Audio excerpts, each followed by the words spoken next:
Anna Seawold, and this is Authentic Parenting, a podcast about personal development in the context of parenting, where I explore how you can find more calm, connection, and joy in parenting through the process of self-discovery and inner growth with a trauma-informed lens. I'm a parent educator, and my mission is to help children by helping parents. The motto of this podcast is raising our children, growing ourselves. Today, dealing with change. If you are a relatively new listener, or if you just discovered this podcast, I want to let you know that this is an atypical episode. Normally, we have guest interviews and conversations, some solo shows, special episodes where a colleague of mine and I answer listener parenting questions, and occasionally I do an on-air coaching session where I try to help one of my listeners with some of their parenting challenges. On-air coaching episodes are unscripted, one-time sessions without any prep work ahead of time. This episode started out as an on-air coaching call, and while I did offer some suggestions to this mom, I mostly just listened and held space for her to share her story. I felt that was more important. Grief needs to be witnessed. When we get hit by something big, unexpected, and shocking, we lose our footing temporarily. We get flooded with intense emotions. We feel helpless, lonely, confused, and disoriented. The initial shock, the disbelief, the anger, the sadness are all part of the process, which is not linear. It takes time to slowly recover from the shock, process the news, find coping ways and support, feel capable and resilient again. Ligia is a Latina mama from Nicaragua who was raised in an authoritarian household and has complex PTSD. She's a faithful and disciplined listener of the podcast, and you will learn what that means in the episode. On top of their recent big move from one state to another, among other major changes, her 8-year-old daughter was diagnosed with type 1 diabetes in the pandemic. You can only imagine what it might be like for this mom and her family. Her daughter's symptoms were misunderstood even by professionals for misbehavior, and she was told to ignore as a form of discipline. Listen in as she shares and thinks and finds some answers, courage, and power within herself. I was deeply moved by her story, her courage, and openness. If you would like to participate in an on-air coaching call, you can fill out a short application, which can be found at authenticparenting.com/coaching. It's a free offering and no prerequisites or further commitments are required. You can even remain anonymous if you prefer. If you would like to work with me privately instead, one-on-one, I currently do accept new clients, and as a listener of the podcast, you get 10% off on all my coaching packages. Simply visit authenticparenting.com/services to learn more. I have helped many parents over the years, and I would be thrilled to support you on your parenting journey. You know me, you're familiar with my style and approach. You may just need to take that first step. Of course, the on-air coaching sessions are not exactly how I work with clients. Our work together is more focused, much deeper, and more helpful. If you're on the fence or have questions, you can schedule a 15-minute phone consultation right from my website. To listen to some of the past on-air coaching episodes, simply look for coaching in parentheses in front of the title in your podcast app.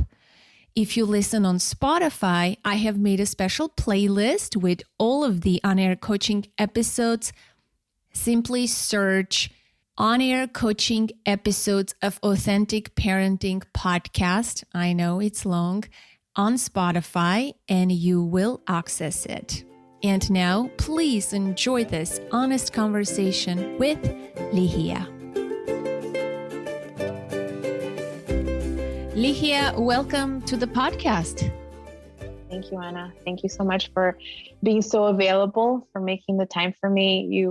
I was overwhelmed with how quickly you responded to me and how accessible you are. And I want to thank you for your wonderful podcast. It has taught me so much and inspired me so much.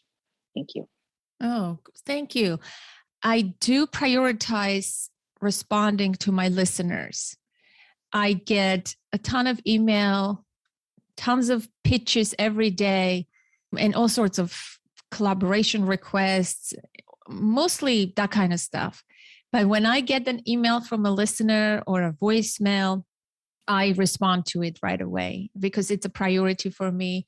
It makes my day, and I don't want to respond to you at the end of the week. Why should I do that? And so I want other listeners to know that too. And yeah, they're always amazing. surprised. They're so, oh, I can't believe you responded. Oh, you responded so quickly. I do, because I care about this podcast and the listener. You very obviously do, because I can't imagine how busy you must be. So it's very greatly appreciated. Well, great. Thank you. You decided to do an on-air coaching call. Have you heard several on-air coaching calls before? So I have. I've listened. I discovered your podcast relatively recently, and I've made it my ambition to listen to all of them from the first one to the latest one. I have some catching up to do. I'm close to the 200 episode. Wow. So you're celebrating the 200. We're celebrating the 300. I'm a little in time. I'm a little behind. It just made sense to me to do it as a chronicle, to follow it in chronological order. That was kind of what I instinctively chose to do. I didn't even think about it. I guess it was very subconscious. I respect that choice. I truly do, because it makes so much sense when you listen to the podcast from the beginning, because I was new. I was embarking on this journey of taking people through this quote unquote curriculum that I wanted to create. And we started talking about trauma a lot in the beginning. And as the years went by, of course, 6 years went by, and we covered different content now. As you make your way through, you will go through the progression that I had envisioned for the podcast. Not exactly 100%, because unfortunately it doesn't work the way I always want. Like, I wanted to do series on emotions, and I couldn't cover all the emotions at the same time because, those experts are not available. Timing doesn't work. Scheduling doesn't work. But I think overall, when you reach a certain level, you see the progression. I take the listener on a specific journey. And I always am touched by someone who's been with me from the very beginning. There are people like that, like Kelly, Elizabeth, Angela, that I know personally. They're a big part of this community. I'm sure there's others I'm forgetting. Lauren, I think, that have been through this journey with me. And it's so amazing. I like that. I love hearing that. You explaining that you designed it as a curriculum really clicks with me, because that's how I've experienced it. So I don't know if some of your listeners are going to get this reference, but I love the movie Mean Girls just as a guilty pleasure or a distraction. And there's a character that she says, "I'm not a regular mom, I'm a cool mom." Well, I'm not a regular mom, I'm an old mom.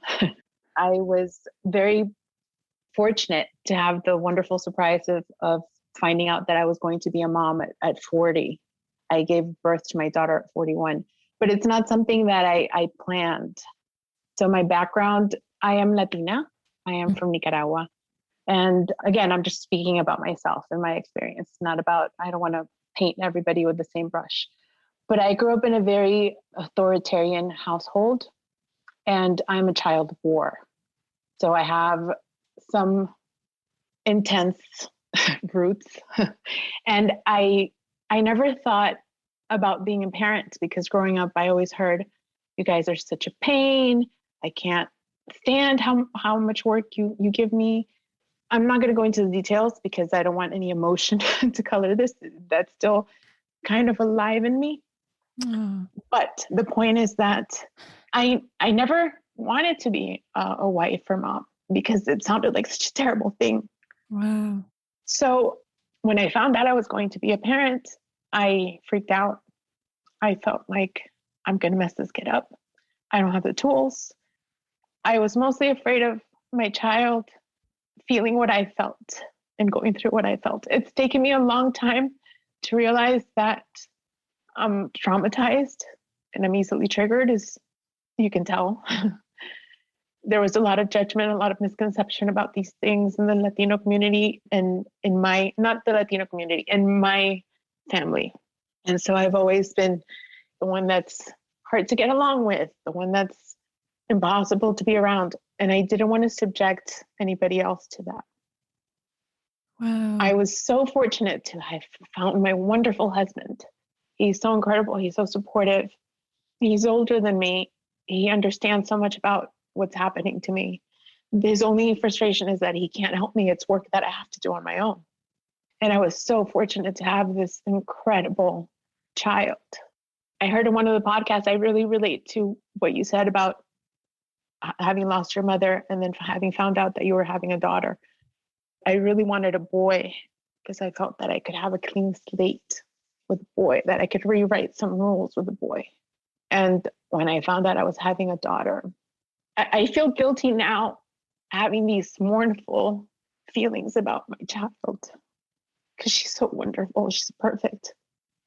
And the point of it all is that I just wanted to let you know that I have this in my background because it affects what my daughter's going through now.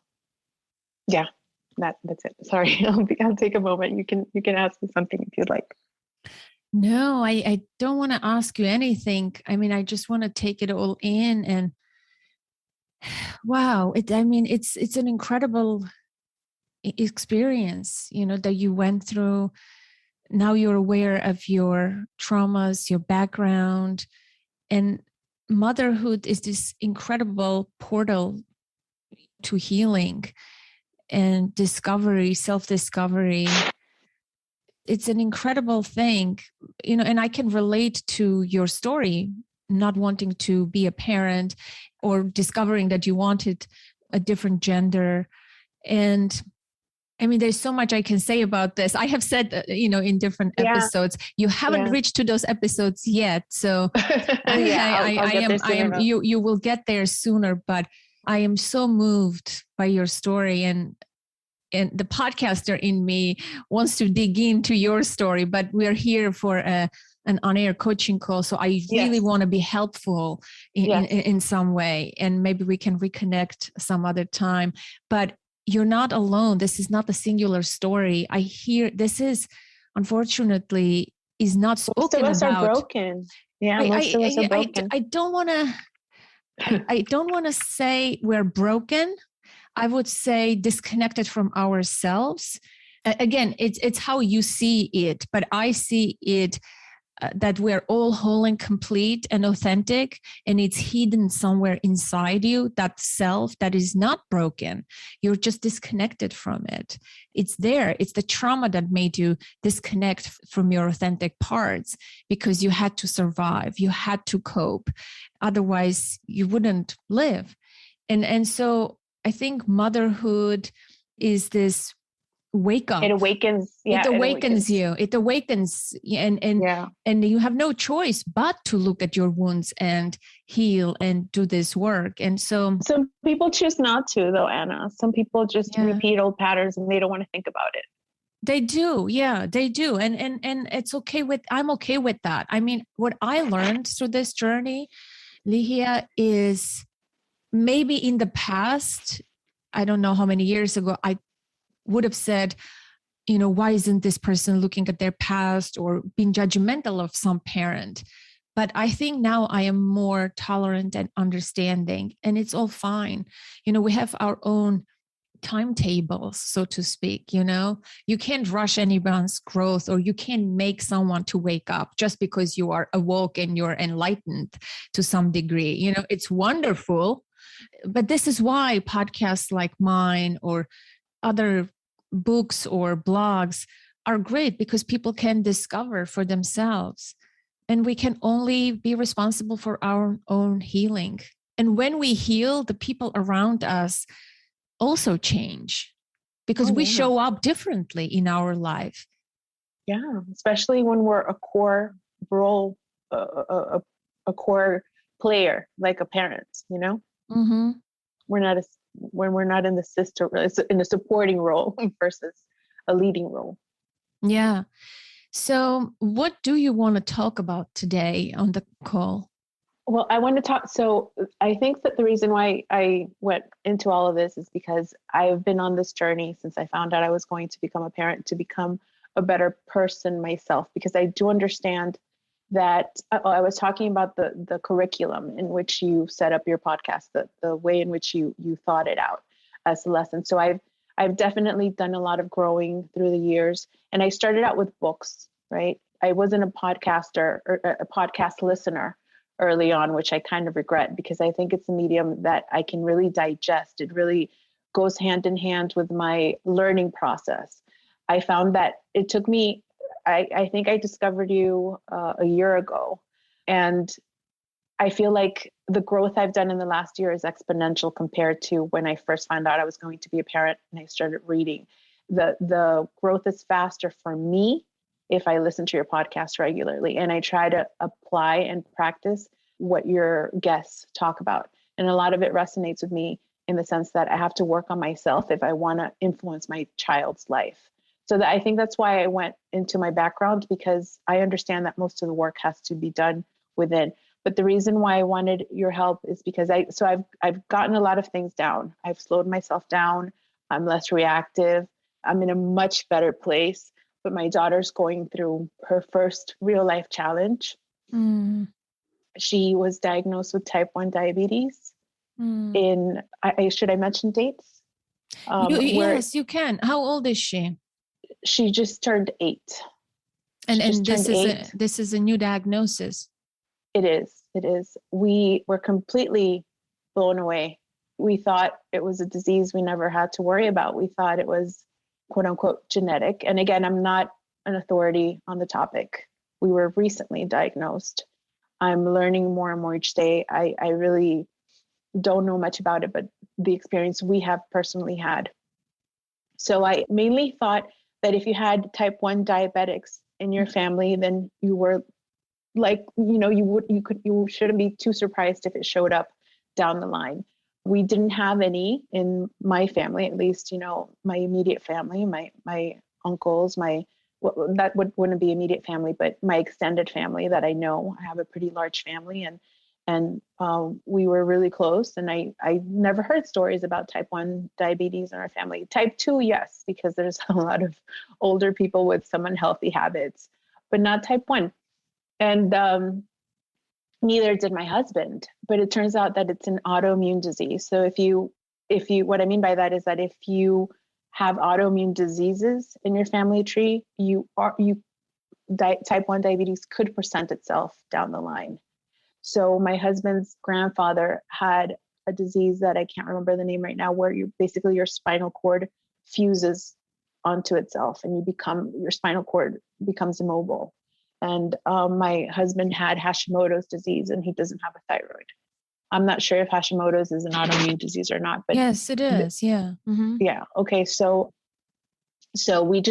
we won the the roulette, the lottery in that sense. It's something that, because of genetic coding, right? You either have it or you don't. And my daughter has it, and it basically means that her body is attacking her pancreas, and she requires insulin in order to live. I think the body doesn't produce insulin. Is that right? As far as I know? It doesn't produce insulin because it attacks itself. So the body is attacking her pancreas, which is what normally produces insulin. Wow. And this is a lifelong condition. It's like that It's chronic, yeah. yes, she's going to live with this. Yeah, and it's not the end of the world, but it feels like it. Of It's course, definitely not it's the end of the world. yeah, it's so Um, new for you too. How did you take the news in? Like when you I think I'm first heard that?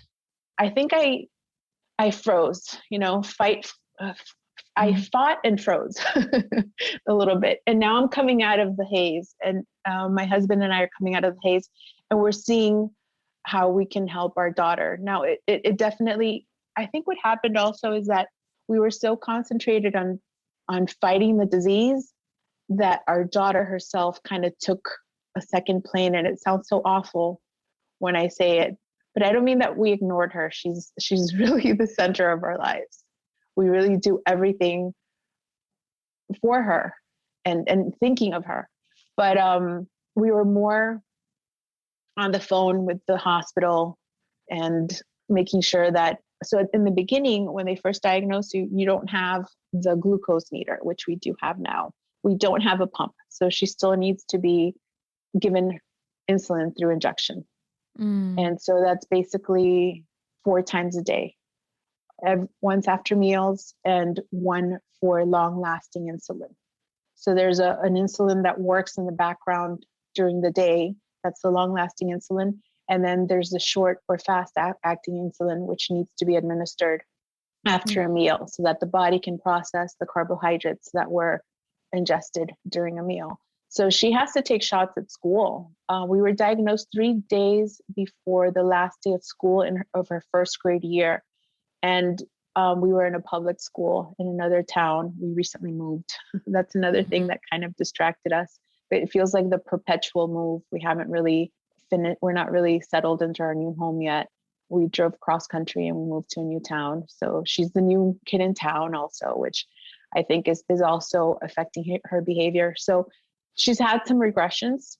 Well, can I mention first, just so that your listeners can benefit from this? Her symptoms did not exhibit in your typical physical ways. Her symptoms were behavioral, which is another reason why it took us a bit to see it. Can you say more about the typical signs, what now you know, and then what were your signs that you misunderstood? Yeah. So typically children start drinking significantly or noticeably larger amounts of water. My daughter always, from the time she was a tiny baby, drank a lot of water, 8 to 10 glasses. And I always thought, I'm so fortunate. I don't have to beg my daughters to drink water like I hear other parents complain. And she just always had a very healthy thirst for water. So we didn't notice an increased consumption of water. But that's one of the first symptoms, that children just automatically start drinking water because the body craves it to flush out the glucose that can accumulate. So as far as I understand it, the insulin is kind of like the bus or the train that drives the energy in the food through the form of glucose to the areas of the body that require it, the brain, the heart, what have you.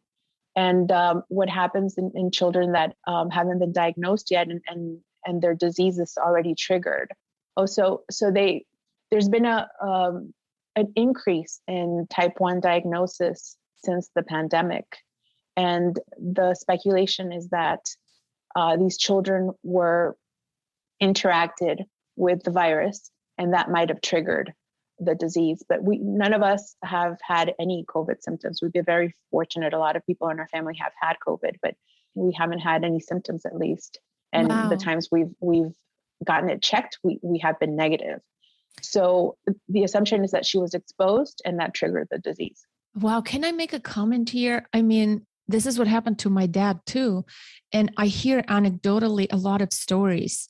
People who had underlying conditions that they were not aware of, such as cancer, particularly. I hear a lot of stories. I talk to a lot of people, such as cancer, or now you're mentioning type 1 diabetes in kids. I think they recovered from COVID, or like you said, they had maybe a milder form that wasn't diagnosable. But COVID does something to the weakest spots, the organs that already have something going on, like in the underground. That's what happened to my dad. He recovered from this COVID. He didn't even know that it was COVID. But the cancer that he had, that he wasn't even aware of it, it progressed within 3 months so severely. In 3 months, he got COVID in January. In March, he died. Oh, Anna, I'm so sorry. It's the first time I'm hearing this. It's because you haven't listened to the to the entire catalog of the podcast. Oh my goodness. I'm so sorry. Oh, thank you. I've shared this on the podcast, but I want people to know this. Yeah, we're not doctors. I'm just hearing this kind of stories so much. It's so sad and disheartening. This COVID is a horrible, horrible thing. Yes, but continue, please. So I'm really sorry. Yeah. There's the more I'm alive and the more I am in this body, I understand, because I always joke with doctors, my ailments are from the neck up because I'm very healthy. I'm a very healthy person in physical terms and biological sense, but I suffer from chronic anxiety and insomnia, and I've been diagnosed with CPTSD. Yeah, why wouldn't you have those things? You described your childhood in like 3 sentences. There's a huge link between your emotions and your mind and your body. And it's just one giant organism. So what I was going to say is that Mary Tyler Moore was diagnosed with type 1 diabetes when she was 30 after going through a miscarriage. Wow. So it doesn't have to be exposure to a virus. In her case, it was a traumatic life experience that triggered the type 1 diabetes. So as far as I know, you're born with the type 1 diabetes in you, or I know I'm not phrasing this correctly, but you're going to have it. So my daughter was either going to have it at 7 or she was going to have it at 30, like Mary Tyler Moore, but she was going to have it and something was going to trigger it. And we don't know if it was exposure to COVID that triggered it, but something triggered it. She definitely had a strong reaction to not going to school and not interacting with children. And we experienced some regressions from the time that we were in lockdown although we had a pretty great experience in the sense that we had a tiny community of friends that we met at the park. So even though I feel that in a lot of ways children were punished during the pandemic, at least in the town where I lived, in the city where I lived, parks closed immediately to children. Outdoor parks closed immediately. Beaches closed immediately. All these ways that they could, let off steam and be children and run. Outdoor places is what really blew my mind. My daughter got to play with her children with her friends outdoors throughout the roughest bit of it, right? Because we would go to the beach with friends and we would keep our distance. We would try to not stay close, but we would share times together outdoors. So she got to do that. But when we started first grade, which was in early 2021, she had a very extreme reaction to going back to school online. We did the first 5 weeks online. And she would have tantrums like she never had when she was 2, 3, or 4. And it got to the point, huge tantrums that would call attention to us out in public. And she started waking up at night to go to the bathroom. She never peed the bed. That's another huge symptom when children pee the bed or they start getting up in the middle of the night, because they increase their water intake. Their body naturally craves more water to flush out the extra glucose. So what you do to treat a high in the diabetic is that you have them exercise a little bit if they don't have ketones, which the presence of ketones shows that you're in ketoacidosis, which is not a good place to be for a type 1 diabetic.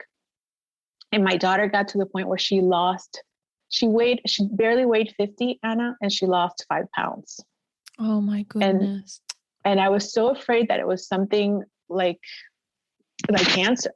And we took her to the doctor. The doctor was apprehensive to see us because, as a doctor, I guess she didn't want to be exposed, and we had to wait 4 weeks to see her. When I think about what could have happened during those 4 weeks, it scares me. We went to the doctor, and as we drove away, the doctor called us and told us to go straight to the emergency room. And that's when we found out, because she was in ketoacidosis. She had ketones in her bloodstream, which meant that her organs were at risk at that point.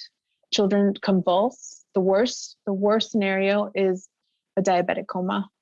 Oh my goodness. Well, this makes me like so scared. And no, well, I don't want to convey no, that it's actually, no, it's not. It's for me personally. I have health issues too, and it's I just can't imagine what you went through and what the remote school did to a lot of children and families. I wrote about this in February. Is remote school harming children? And I thought to myself, this is a terrible title. I should change it. But I was working with people and seeing people suffer and struggle with this remote learning, and the school wasn't working for kids. Families were having fights. People, the parents were fighting among each other, hitting their kids. Firsthand, when I work with parents, I knew what was going on in other people's homes. And I was struggling too in my own home with remote learning. While fear, Anna, because it's not just remote learning. It's remote learning under pressure. And like you said, with the absence of normal stuff, like going outside and playing in a park, it was a horrible time, at the beginning of the pandemic. Yeah. And it's going to have such long-term impact. Yeah. I know we're sort of coming out of the whatever difficult period, but it impacted me tremendously. I look back at my life, my daughter's life, and the people that I work with. It was terrible just in the beginning of the pandemic, period. It was a horrible time. I know some families, quote unquote, thrived, and I would love to meet them, and congratulations. But the people I worked with, they were struggling. I didn't meet people who were doing amazing things. Some kids liked remote school. Listen, it worked for some kids. Yes. And I'm not denying that. But the kids who it didn't work for, it created a lot of trouble and problems like the ones that you're describing. It was so unnecessary. Yeah, I wanted to remove my daughter from school and homeschool her, but she was so against it. So I'm asking you now, did you think about homeschooling her or removing her from this remote learning, giving her a choice? Like, what was going on through your mind at that time? I didn't.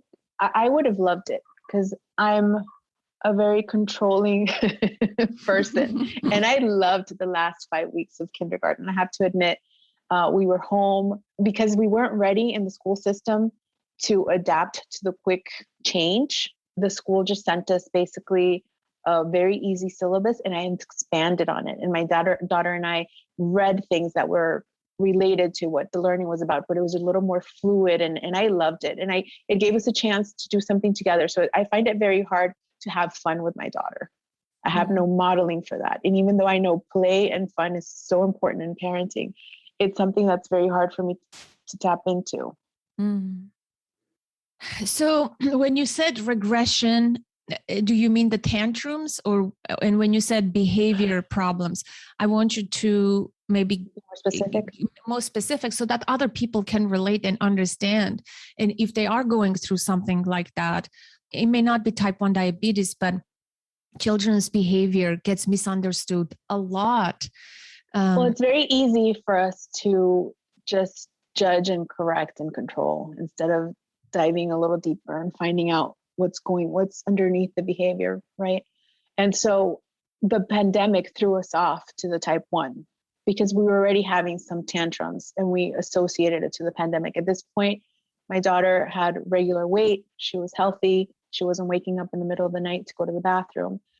She just started having more bombastic responses to things. Like, we have to go home after the park. And she would throw herself on the floor at age 6 and scream and repeat the same thing over and over. So we sought out help. We saw a therapist through telehealth, and her approach was to just ignore the tantrums. Because we were contributing to her having them by paying attention to them. Oh my gosh. Oh, I'm so angry. Yes, please continue. Yeah. And so that my husband likes CBT, right? Mm-hmm. And that makes sense to him. We have a puppy right now that we're training to be a diabetic alert dog, and it really works with dogs. And I think it really works in some cases. I think it works with anxiety, with that kind of broken record anxiety. that I experienced, just confronting it and being uncomfortable and writing it out has really helped me overcome it. But I just sensed everything, every fiber in me said, there's something here. Something's going on. My child is not herself. But she also, something I have to mention is that she also regressed with her oral. So she started sucking on her binky more. We still hadn't weaned ourselves by age 6. So I I grew up sucking my thumb, and I sucked my thumb till I was 10. And it was a great way for me to handle my stress and my anxiety. My family always tried to get me to get rid of it. So they would pour Tabasco sauce on my thumb, they would wrap it in masking tape and then put a bag over it. They really hounded me over it. So I decided that if my daughter had this need, I wasn't going to hound her for it. So we were almost weaned off the binky by the time these other symptoms started. But then I noticed that she started regressing. So she was only using it to sleep. And now she was using it as soon as she got home from school, or as soon as there was some sort of outside stressor.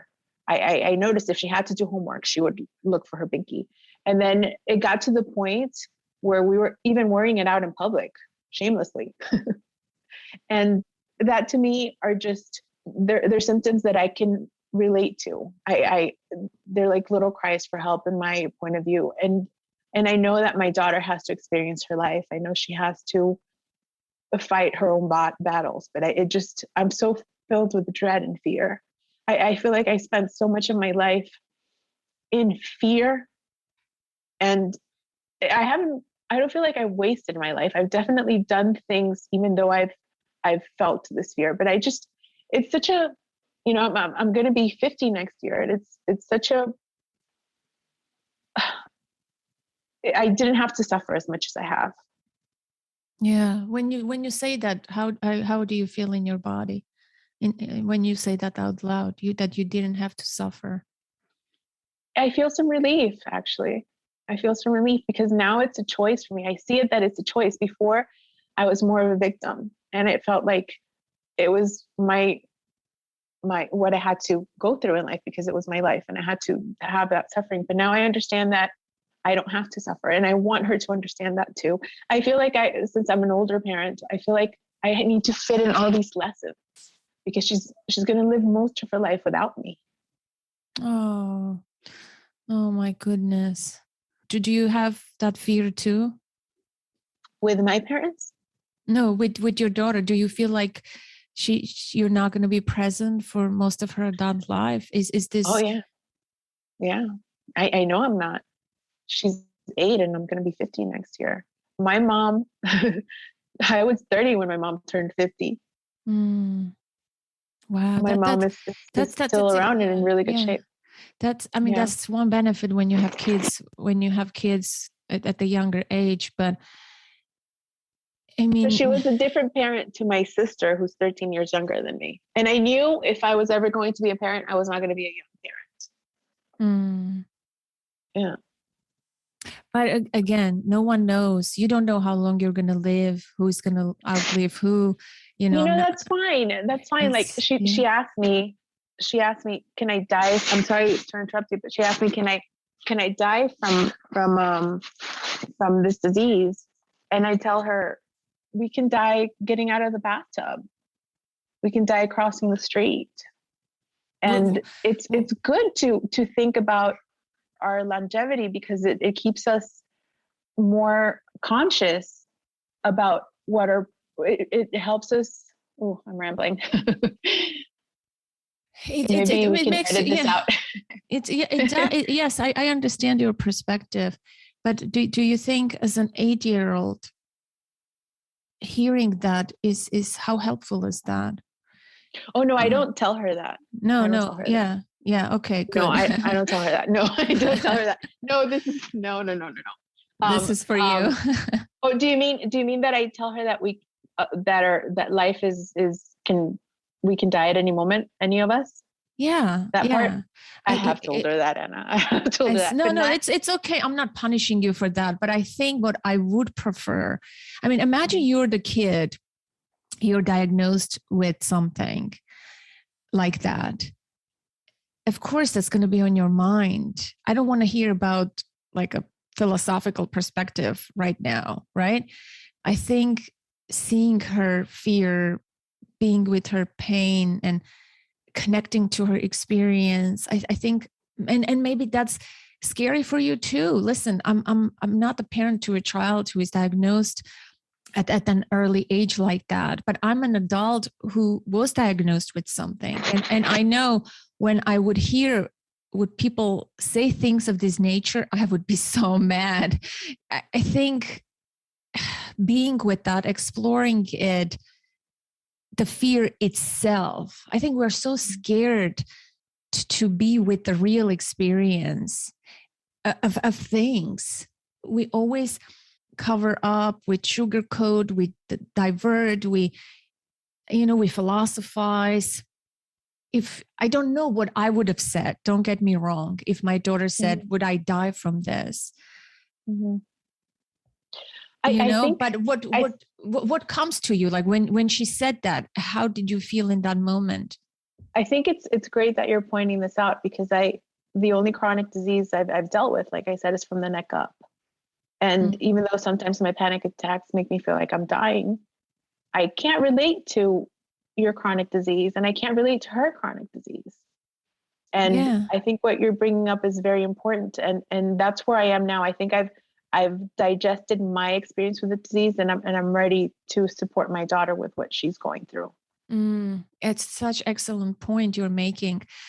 It reminds me of an episode that you haven't heard yet, but it's with Priya Hasuri, whose son at the time said that he's not the boy, he wants to be a girl. And Mhm. what she went through as a mom, she went through a lot of emotional turmoil, right? Because Mhm. she was hoping that she had a son, and she went through a lot of grief, anger, fear, all emotions. And then she started supporting her daughter, who is in Mhm. college now. I follow them on Instagram. And, Mhm. and she talked about that. And there is no correct order of things. I just want to mention that you're not doing anything wrong, that there's no right or wrong way. But I think you're at the good place now that, you dealt with this somewhat yourself, and now you're ready to support your daughter emotionally. You Yeah. could have not done that from the very beginning. I think it's so unrealistic to have expected that from you or from other parents. It's like ideally that would be amazing if we could do that, right? But we're Mhm. also human. We also go through the same experience, through the same fears and the news that shook you up. And Yeah, there's a so mourning, even though it's not fatal. It doesn't have to be.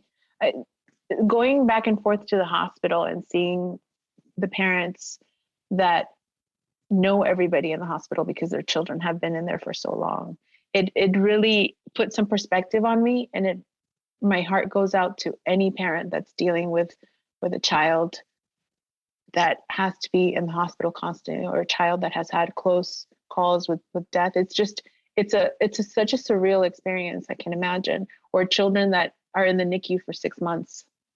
Yeah, it's you know what I remember from that episode, what Priya suggested, and what I know from life experience is finding people like you, parents like you, so that you can learn and share and support one another. You don't want to be isolated. I think that's, mm, you gain perspective. It's always good to be with other kids, find kids, friends for her who also have the same condition. You be mm, friends with their parents. I think mm, if you're isolated with your own diagnosis and with your own struggle, it's not going to be so good for your mental health and well-being. yeah. And same for your kid. And I hear this message constantly. So finding a support group for parents, whether that's in person or online, I am positive there is a ton of resources on this. So make sure that you find a support group for parents for younger kids with type 1 diabetes and be part of it. And then you Mm, can even advocate and help other parents down the line. That's what Perea did. This reminds me of that story for some reason. I think accepting of the fact and being helpful to your kid will happen much more effectively if you have a support like that. Mm-hmm. you know Yeah.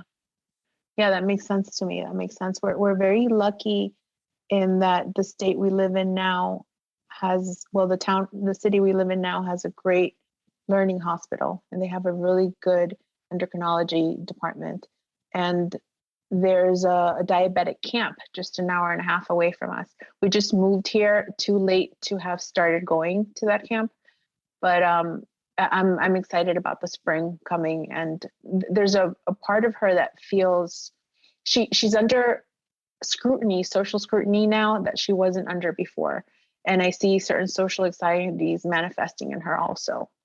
And I'm sure the diabetes plays a role. She has this thing attached to her arm that nobody else has. And they've seen it because we started school in August when it wasn't cold enough to hide it.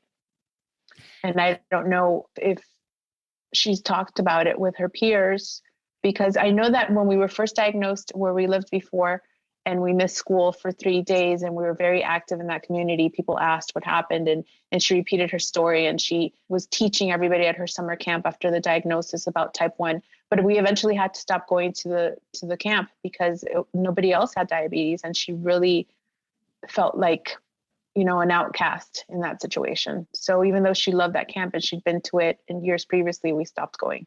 And I understood how it might be too much for her to be around her peers when she was the only one that had it. And I think she'll definitely benefit. But more than me, I think I'm done nursing my reaction to the diagnosis, and I'm ready to support her. And I do understand that I have to be okay in order to do that. Yeah. Another thing I know that might be helpful, since, from outside, visibly, she has that device on her arm. I am so happy that your daughter is knowledgeable enough to teach other kids, and kids are great at this. So I have full confidence that your daughter will educate other kids and not feel like a weirdo or an outcast. I truly believe in that. I think, our current generation, kids are more aware of differences, diversity. We talk about this stuff and we teach in our schools: disability, differences, learning differences, neurodiversity. I think kids will be okay. What you could also consider, I know from an experience, there was a girl in my daughter's school in a different grade who had severe, physical issues with her eyes, with her glasses, and coordination and things like. I forgot what the condition was, but she had difficulties jumping, playing, and stuff like that. Visibly, you couldn't tell, but then once she moved, you could see. And so the mother educated the teacher. She came to the classroom. They talked about this. They brought in a specialist from some organization who came and did an assembly for this grade. And so raising awareness, helping your daughter. You could go to the school, or the teacher can do something. Just think of this as a possibility too, so that it's not like your daughter is different and she's an outcast, but you can help other people to learn about this so that she will feel empowered when you go, when the teacher, and it has to be done in a delicate way, right? Not like, and they would probably do it in that way. But I think this could be seen as a learning, teaching opportunity so that kids can be caring and attentive. And kids are amazing. I have so much faith in that. Instead of hush, hush, not talking about this, just the opposite, so that people can be more eager to help and more attentive. I think kids have that in them, and you want to tap into that. Yeah. Instead of them being on their own, and someone may make fun of her or something like that, which I don't think will happen, but you never know. There's always some weird kid who is not being treated well in their own home, probably is picking on weaker kids. But I see that as an option too. So what do you think about that? I'm all for it, but right now I think I need to ask her what she wants. and see if that's something, if she wants to call attention to it, or if she wants to try to pretend that she doesn't have it. I'm trying to put myself in the back burner, which I feel like I mostly talked about myself, my issues right now. It's just that they've really impeded me from being available to her until now. I want to concentrate on her. I want to concentrate on what she needs and she wants. And I try to talk to her, but she doesn't like to talk as much as I do. And why do you think you want to treat her differently than does this make you? I want her to get it out. I want her, because I can see fear and anger in her, and anger that I can relate to. I see it in her, and I want her to have an outlet. I don't want her to let it fester like it did in me, until I gradually through my life recognized what my wounds were and I started treating them. Because till a certain point, I was just a difficult person, and I just was an anxious person, and then I was a traumatized person, and then I had CPTSD, and then when it all started making sense down the line, but it was something else before. It was just bad character, being a malcriada in Spanish, which means that you were not raised properly, or you're misbehaving. I think that's why I wanted to talk to you, because we also mislabeled what was happening to my daughter because of certain patterns and norms. Mislabel for yourself out loud or with her? Can you clarify that part? Well, in terms of the therapy we had with her when she started having the tantrums, the therapist just thought that we were too gentle with her, and she could get things out of us if she had tantrums, and she had learned to get things out of us if she had tantrums. But we are disciplined with her, and we have boundaries with her. And so if I was one of these parents that gave her whatever she wanted, whenever she wanted, and didn't have any sort of ritual or discipline to her life, then I would have to maybe look inward and say, oh, okay, maybe I am spoiling my daughter. But it was not the case. So, but now the root cause of those tantrums was a completely different thing, right? It wasn't that she was manipulating you. Right. Yeah. At night in particular was very hard for her. And I discovered it was because her glucose naturally is really high at night. Oh.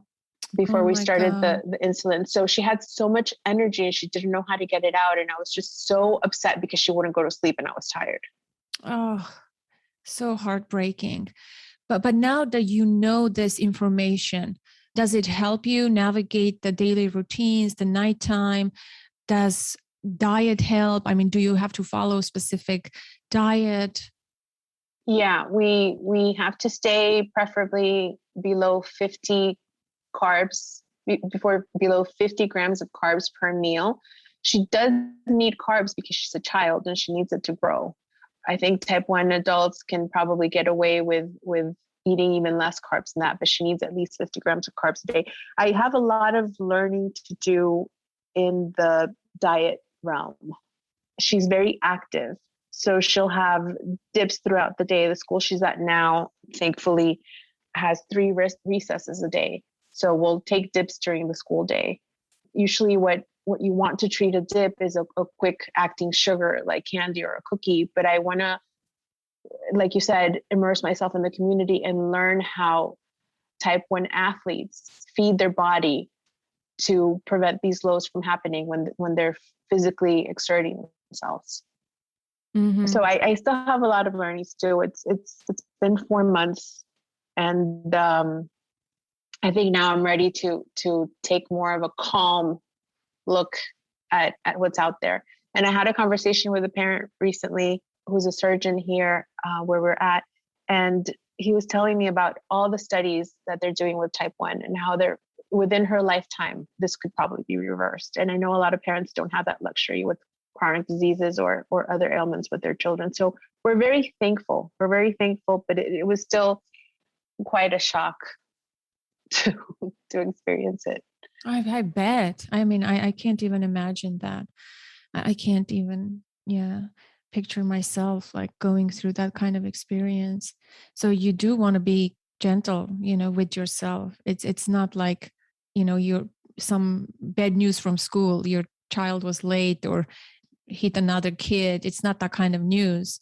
This is serious information, and knowledge is power. Immersing yourself and learning, changing the diet, getting to know older kids who live with this so that you can glean some information how they live their life. I think you're on the right path, learning from athletes and things like that.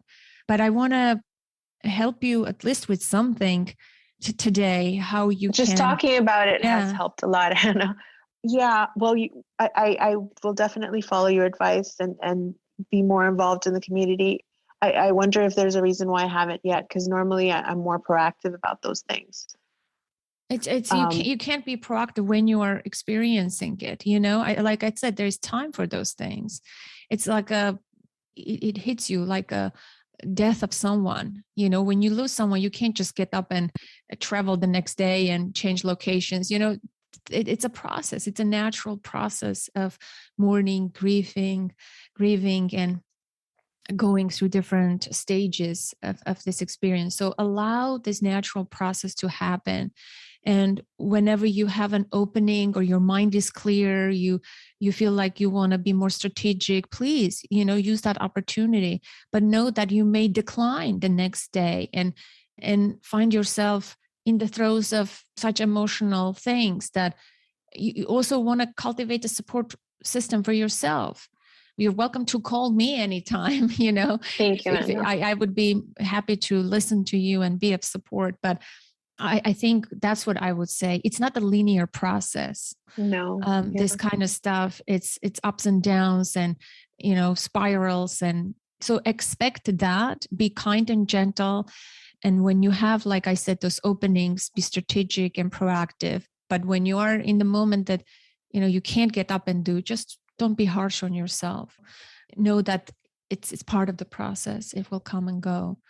And if your daughter doesn't talk about it, she's also probably, has to make sense herself too, like what's going on. So I think the support, if you get the support group for kids or for moms, for parents, maybe she can be part of that too.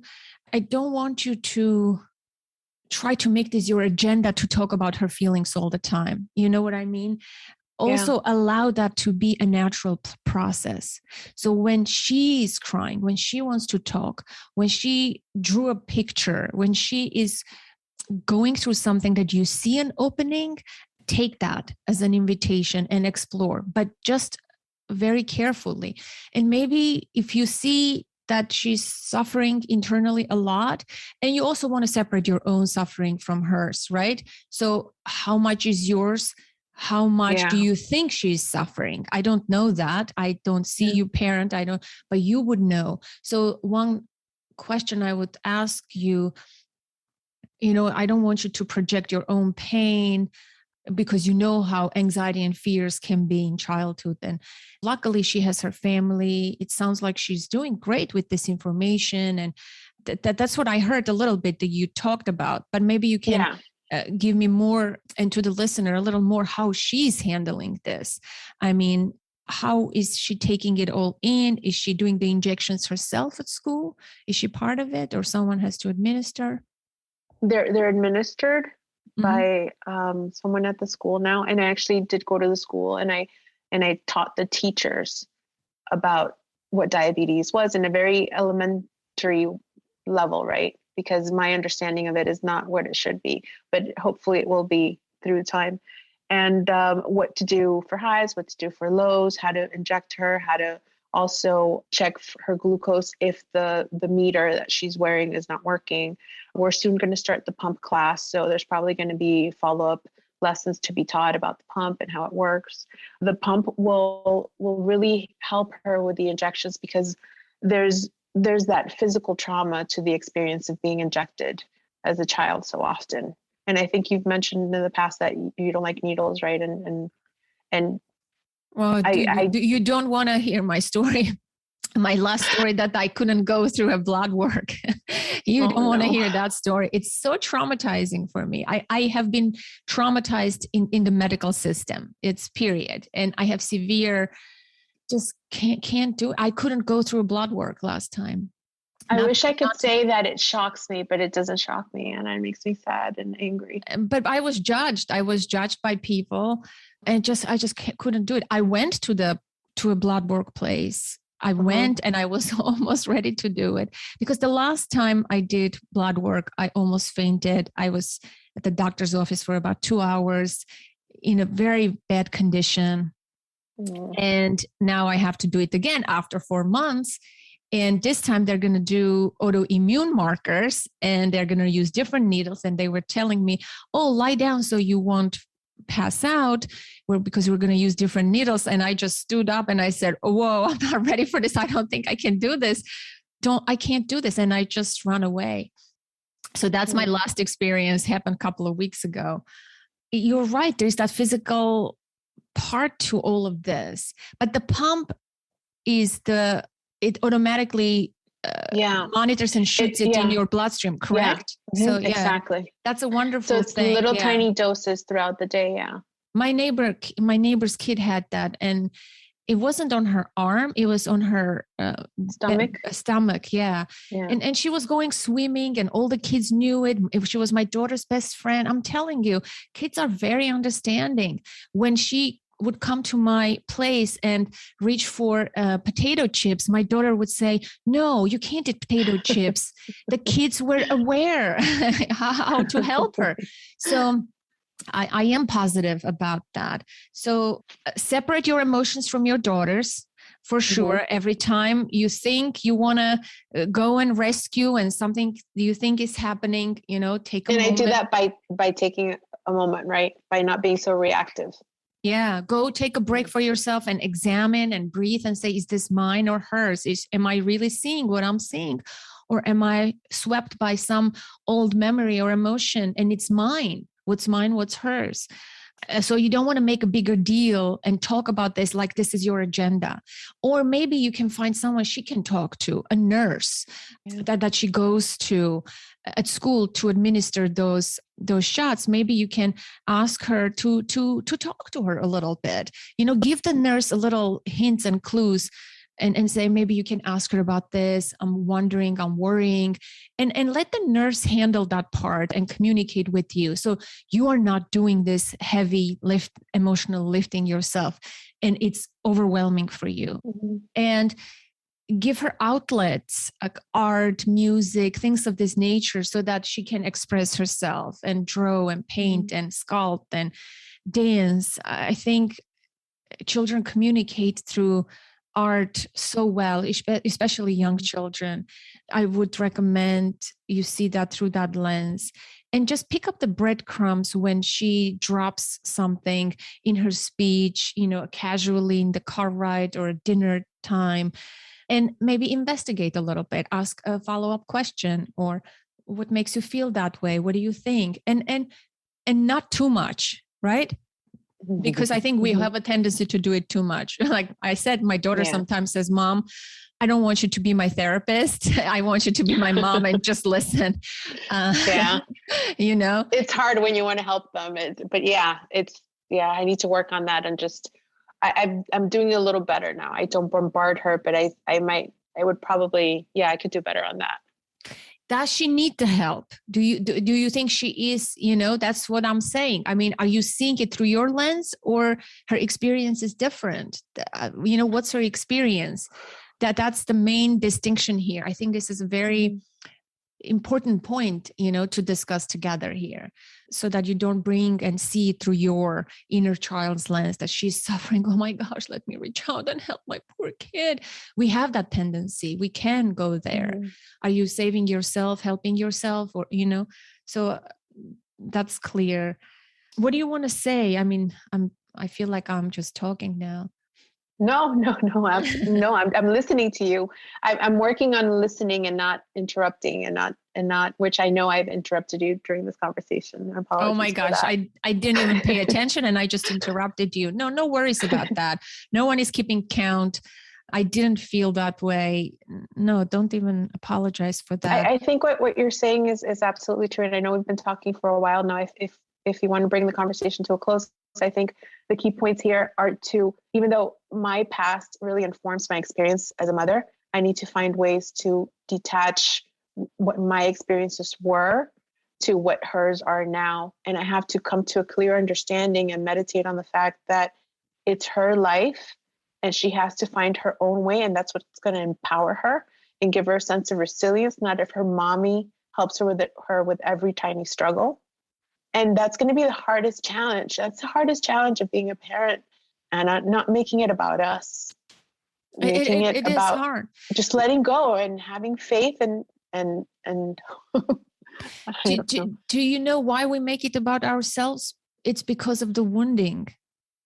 It is because I think so. I think because right now I feel like if I am making it about myself, I feel like this whole conversation has been about me and how hard it is for me. But why you deserve to have a space to talk and share? Why do you feel so bad about it? Because she's the one that's going through this. It's not happening to me. It's not happening to me. It's happening to her. But don't you think you're going through something too in parallel with her? Yeah. Why do you want to minimize that experience? I just wish I was a little stronger for her. Do you think you're not strong now? What do you mean by strong? Anyways, I wish I was this calm, in listening to your podcast and reading the books that I read before I started listening to podcasts. We're supposed to be their calm, not join their alarm. I forget what the saying is. Join their chaos. Be the calm. Right. I want to be her calm. I want to be that parent that I'm also a perfectionist, and I've listened to your podcast on that. And I never stopped to think about how being a perfectionist could be not such a good thing. And it really resonated with me. I've learned so much from your podcast, Anna. Forget about this conversation, whether you coach me or not. You just listening to me made a huge difference. And I'm going to keep listening to the podcast. I'm going to start contributing. I think I've benefited so much from it that I need to give back somehow. And I recently listened to how you create this community for yourself, how when you were pregnant, when you first had your child and you were struggling with those newborn stage, you reached out and you created the solution for yourself. And I find that very inspiring. And I'm going to do that within the diabetic community, the type 1 diabetes community. And there already exists that sense within the community. I just haven't taken a look. Maybe it's my own fear maybe if I join the community, it's official. I don't know. I need to think about it. I need to think about why I haven't done it. Because in other senses, for other things, when I became a parent, I joined communities for that. But now I hesitated, and I'm not sure why. And there exists a very strong community in the type 1 diabetes community. And it's incredible. There's so much gratitude behind our experience too. Like I said, the town that we moved to has a great hospital. There's a diabetic camp really close by. Our nurse at the hospital is the only one with type 1 diabetes, and we got that nurse. Wow, with the people that we rented the people that we rented an Airbnb from for 6 weeks while the closing on our house happened. We get out of the car, they're so sweet. We live in the Midwest now. Before I lived in Florida, where people are maybe a little more rough around the edges. And the people wanted to greet us when we got to the Airbnb. And I was being a cynical Floridian a cynical Floridian and saying, that's so weird. Why do they want to meet us? That's weird. But they were the most loveliest people in the world. And we actually want to invite them to dinner. They were so wonderful the 6 weeks we were there. And getting out of the car, I told my husband, no, I think we're running low. And they just kind of raised their eyes and they looked at us. Low? What do you mean? When we said, our daughter has type 1 diabetes, they have 2 grown children with type 1 diabetes. Wow, this is so awesome to hear this story. And like you're being led to those people and yes, and you yes. just, but it sounds like you have hesitation. You have accepted it, but not fully have, as you said, officially. I need to take a deeper look at that. Yeah. I never realized that until now that you mentioned that I should join that community. I never stopped to think about why I haven't. Because it's part of the emotional process, because a perfectionist mom gets a kid with type 1 diabetes. How did this happen? Now you have to grieve and mourn and go through whatever you have to go and accept officially that this is it. This is your life. This is your kid. And the faster you go through this process, the better help you will be for your kid. And emotional stuff will not spill over into her experience, your stuff. So again, you can't rush this process. That this is part of one of the conversations, right? You had with me, you had some insights, and now you will think and meditate and journal and talk to someone else. And fully, naturally, this will happen. Yeah. You know. Thank you, Anna. Thank you so much.